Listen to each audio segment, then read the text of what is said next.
the game, cause see the boxing voice. Here with top rank 130-pounder Andy Vences. How does that sound?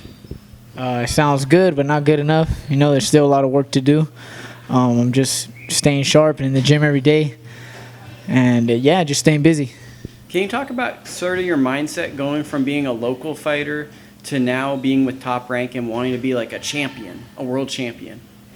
Yeah, I mean, I feel like my mind's always been set to be, to just start performing at the bigger stages that I'm going to start performing. But all I needed was the opportunity and the doors open. And now being signed to Top Rank is just going to give me those opportunities. And to be honest, the sky's the limit. It's just up to me what I want to do, how far I want to go, and what I want to do. And I really want to be world champion in 130, 135, and 140 pounds. That's always been my goal.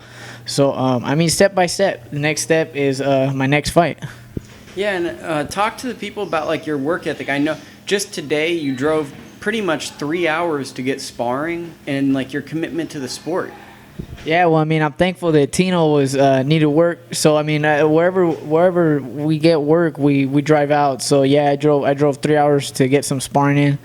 I got 5 to 6 rounds today, but yeah, man, it's just a lot of time in it, and I'm just dedicated to the sport and dedicated to what I have to do. Nobody needs to tell me what to do. I just do it, you know.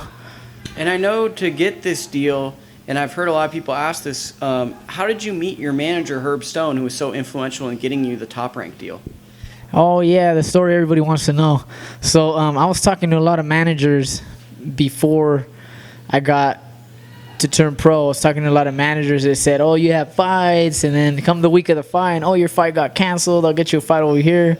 So one day I got called to spar Jonathan Chicas because he needed sparring for an upcoming fight, and it happened that Herb Stone was there at the gym, and he saw me spar, and he was quite impressed. So he asked me, hey, do you have a manager? And, are you fighting, or what's going on? And I told him that I was talking to some managers, but that I would get back to him because I'm talking to some people. Anyways, a lot of BS went on about these managers saying I had fights, and I didn't the week of the fight. So then the following week, I sparred Chicas again, and my manager asked me, Herb Stone asked me, so how's it going with your managers? He said, hey, like I said, I told you, if you need fights, I'll get you fights. And then I just told him right there, something inside of me told me, hey, man, just go for it, you know? So I told him, hey, you know what? Why not? I'll sign a contract with you and get me fights. I'm tired of training. I want to fight because I had been training for so long. And then, yeah, I mean, ever since, Herb's always kept his word. I'm just blessed to have followed what my gut feeling told me to just do it with him, you know. Something inside of me told me, hey, just trust this guy, he's a good guy. And you know what, I'm just blessed to have him.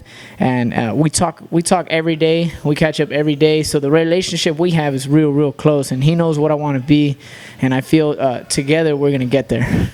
Okay, and tell the people about your last fight against Santiago Rivera, signed Golden Boy fighter. A lot of people thought you might actually be the B-side for that fight, in fact.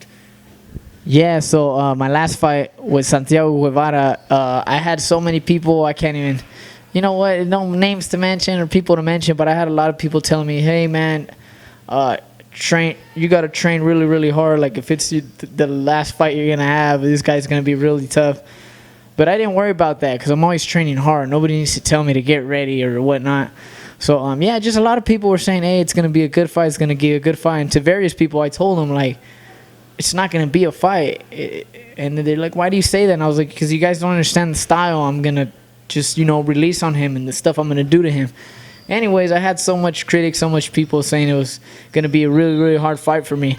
And, yeah, I just had to go out there and show people what I do and what I know how to do best. And that was to make it basically my fight, one-sided. From the beginning of the round, I dominated and ended up knocking him out in the 4th round. And, yeah, then a lot of people, you know, congratulated me on it.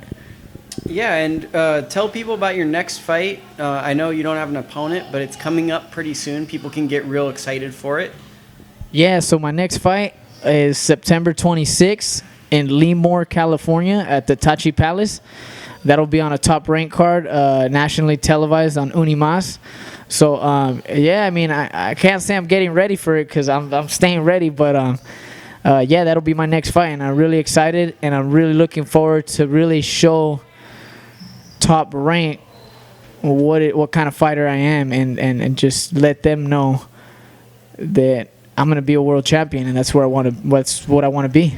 And last question, have you been starting to look at your division? Because when I look at your division, I don't really know any names in that division. So are you starting to look at 130, the top 10 list? I know in America you just cracked the top 10 in the U.S. Are you starting to look at that stuff? Yeah, I am. I've started to look at footage on different fighters, just different guys that are up there and different guys that are in my division. And, you know, all I can say is I know it's going to take a lot of work. It's going to take a lot of time. But I'm already here, and I'm already moving forward in my career. And it's just a matter of time till I take over the 130-pound division. You know, I work hard every day, and I just have confidence in my coach, my team, the people I'm around, and nobody's going to stop me, man. If somebody wants to beat me, they're going to have to kill me in the ring, because if they don't take me out, I'm going to take them out. You know, no friends in the ring. Tell people a little bit about your coach before you leave. Oh yeah, Coach Gabe. He's from Stockton, California. He's the head coach at the Los Gallos Boxing Academy, and yeah, Gabe's just a great guy, great coach. He's just a confidence builder, skill wise, technique wise, mindset wise. It's just everything he talks to us about and teaches us it's just so much confidence going in the ring. We go on with the mindset we can't lose, you know, just from what we've done and what we train. He's just a great coach. My style's changed. I've changed as a person, believe it or not. I've changed as a person. I've changed as a fighter, and yeah, he's just great.